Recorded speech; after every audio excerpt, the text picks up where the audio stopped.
Welcome back to the bench. And I know I'm only allowed, I think, one of these a day, but this is the second thing that I'm opening today that I'm not really sure what's in it. It came from Michigan, so I think if I looked on eBay, I might be able to figure out which order came from Michigan, but this is more fun. So let's look and see what's inside.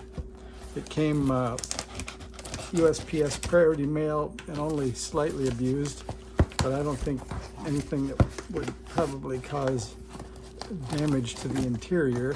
This one corner looks a little bit munched, but I don't think there's anything in there that matters. All right, we got peanuts to deal with. Oh, I guess somebody's going to recognize this by the edge, and probably I'm going to be accused of you're not allowed to buy any more of those. So if you have your guess, you can already accuse me. But I've had some requests to play with more of these, so I think this is probably good because we can try a power on and see what we get. Try to keep the peanuts contained. I'm not trying to make it suspenseful. Got a good round of bubble wrap. I think one more turn should get us free. There we go. All right, I think we can get it out from there. So you can tell, getting rid of the package, that it is an Elecraft, and it is, I'm opening up one last packet that came inside here. So this also came inside. All right, I'll give you a look at the front. So it is a K2, and it looks pretty clean. I don't see anything missing or horribly damaged. And from the back, we can tell it's a pretty option-free radio. We can take a look in there in just a minute. And then I'll tell you that it came with, really stuffed in the envelope because it doesn't hardly fit. Came with its manual, like this, and then it came with the relevant paperwork that says this K2, and let's see if that matches. Serial number 171 has been upgraded with a relevant A to B kit, including updated crystals and firmware, as well as the K2 keying wave shape mod. It is electrically equivalent to a new K2 with some minor exceptions. And let's see what else we have. So they show filter settings that are set 2.4, 2.2, 1.9, and then 150 down to 200, or 1500 down to 200, and that it has the SSB mod. And here are the parts that went in. It got a to B upgrade kit, BFO stability kit, bandpass filter and VFO ALC mod, improved crystal, speaker grill cloth, firmware upgrade, keying wave shape mod, AF gain control, 7 matched crystals. So somebody put $133 into the upgrade. And let's see what else. Here's the K2 revision 2 firmware update from 2008. Only a bit in the past. And then the upgrade kit to Rev B, which is pretty cool. And then here's the ALC mod and the 10-12 meter bandpass filter mod. So those are installed. Let's see what happens. So I'll move the manual out of the way. We'll pull down the bail.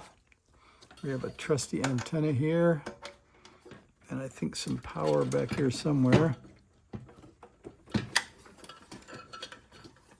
One of these two should have an end. There's an end of a power lead. That should be over here, I think.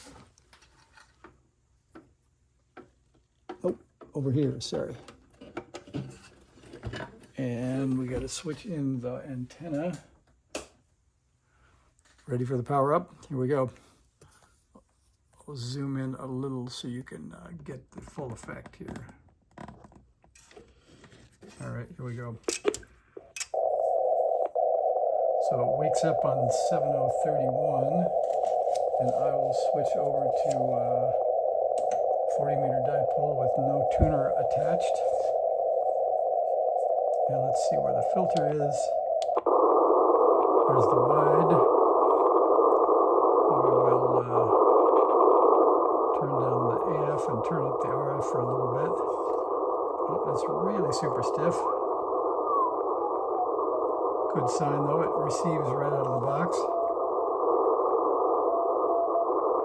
And it was set to about 16 words per minute and about to 8 watts, so somebody was probably checking output. There's 30, 20. Looks like things sound alive everywhere.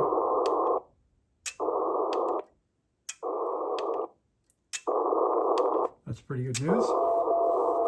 So far I think I'm happy with it. I'll have to investigate why that is super stiff. Maybe that's just pushed on really hard. So I'll try loosening up the screws on that and see how that goes. Then we could take out, let's see, 1, 2, 3, 4, 5, 6 screws if you want to take a look. We can see how it looks and what the boards look like from the description. Looks like I better get number 1. From the description, it should have an SSB board. But one thing we can check, let's try this. So if we hit A filter, so the audio filter is not installed. Let's see, what else could we tell from here? I think that's maybe it. So we know we got the 4 crystal filters, no audio filter. And we can tell from display, we have voltage and frequency and no clock. So that's one other clue. So that gives us what we expect when we get inside. And let's see, that would be a nice one. Oh, this looks like a nice screwdriver. Let's try that. Oh, and I guess I have a bucket. Not exactly empty, but we'll use it. Zoom back. There you go.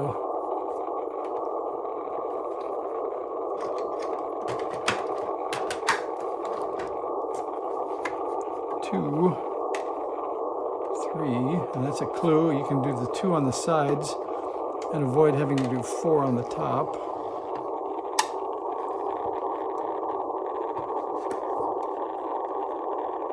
Oh, we're about to fall off the bench here. There's 4.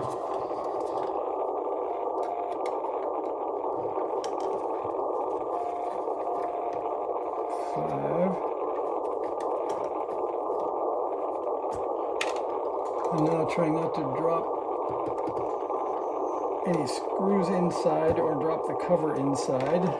We'll hang on and lift.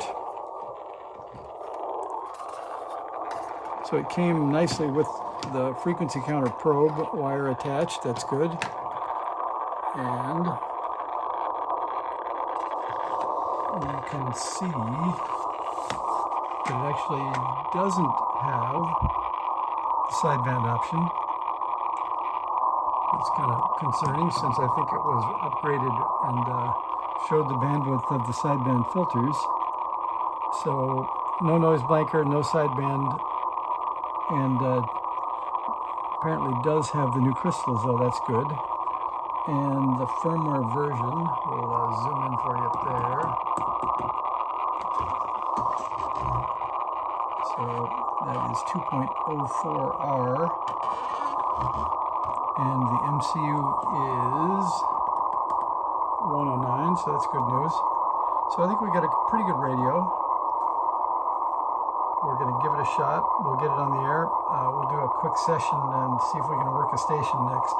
But we'll call that the intro because we're already up to 10 minutes. So thanks for watching the Unknown Boxing. See ya.